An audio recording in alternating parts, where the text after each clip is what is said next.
আসসালামু আলাইকুম সবাইকে। আশা করছি আপনারা ভালো আছেন। আলহামদুলিল্লাহ আমিও খুবই ভালো আছি। বিকেল টাইমে বাচ্চা-কাচ্চা নিচে খেলতে গেছে আর আমি বসে, বসে নজরদারি করতেছিলাম আর মুড়ি খাচ্ছিলাম। মাঝে মধ্যে আমার মুড়ি খাওয়ার নেশা ওঠে। অনেক ঝাল দিয়ে, চানাচুর দিয়ে মুড়ি মাখাইয়া খাইতে আমার খুবই মজা লাগে। তো আমার বাচ্চা-কাচ্চা আবার এটা বেশি পছন্দ করে না। তো ওই যে ওরা ক্রিকেট খেলতেছিল, আমার ছেলে-মেয়ে নিচে, আর আমি নিচে বালির কারণে যাইতে দিতে চাই না, তারপরে আজকে পাঠাইছি।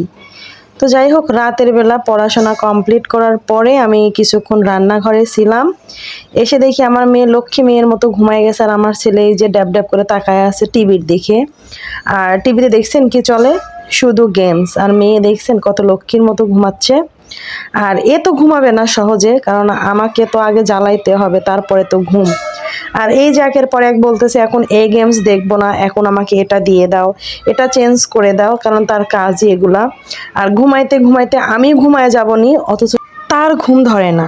সে যে আমার সাথে এরকমই করবে, যতক্ষণ পর্যন্ত আমি তার পাশে গিয়ে না ঘুমাবো বা না শুবো, ততক্ষণ পর্যন্ত তার এরকম চলতে থাকে। বাড়ি থেকে আসার পরে কাজ কেন জানি আমার পিছনই ছাড়তেছে না, কাজ করেই যাচ্ছি, তারপরে কাজ একের পর এক বের হচ্ছে। তো এদিকে এই পাম্পটিটা আমার বারান্দায় ছিল, একদম ময়লা পড়ে গেছে।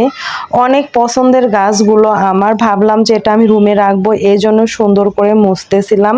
পাতাগুলোতেও ধুলা পড়ে গেছে, পানিও অনেক দিন ধরে দেওয়া হয় নাই। তো এই জন্য এটা রুমে নিয়ে চলে আসছি। এত পরিমাণে কাজ শুরু হয়ে গেছে আমার, এক সপ্তাহ আমার কাজ করতেই যাবে। তো এদিকে বারান্দায় এই গাছগুলো পানি না থাকার কারণে পুরো মারা গেছে, পাতাগুলো অধিকাংশ পাতাই মারা গেছে। আর খুবই খারাপ লাগতেছিল, এই জন্য আগে পানি দিচ্ছিলাম। কারণ পানি এর আগে এসে আমার হাজবেন্ডও দিয়ে গেছে, কিন্তু তাও 5-6 দিন হয়ে গেছে।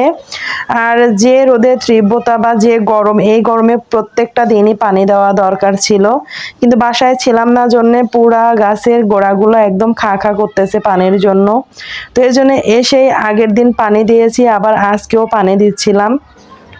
প্রত্যেকটা গাছের পাতা একদম মারা গেছে, দেখতেই পাচ্ছেন অনেকটা গাছগুলোই আমার একদম শেষ। অবশ্যই এই গাছগুলো দেখেন কত সুন্দর হয়েছে, আমার মেয়ে লাগিয়ে বাসায় গিয়েছিল।